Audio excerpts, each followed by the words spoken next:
ఢిల్లీలో 10 సంవత్సరాలు ముఖ్యమంత్రిగా పనిచేసినటువంటి అరవింద్ కేజ్రీవాల్ అవినీతి కథలన్నీ ఒక్కొక్కటిగా బయటపడుతున్నాయి.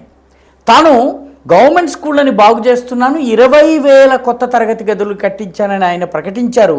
కానీ ఇప్పుడు లెక్క తేలిస్తే కేవలం 700 గదులు మాత్రమే కట్టడం జరిగింది. బాత్రూముల్ని, స్టోర్ రూముల్ని కూడా ఆయన గదుల రూపంలో చూపించి 20,000 అని చెప్పారు. అంతేకాదు, ఆయన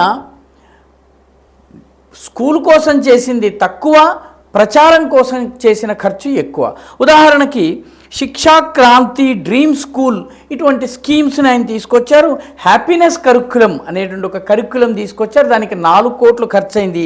దాని ప్రచారం కోసము 20,87,00,000 ఖర్చు చేశారు. అదేవిధంగా దేశభక్తి కరిక్యులం అని పెట్టారు.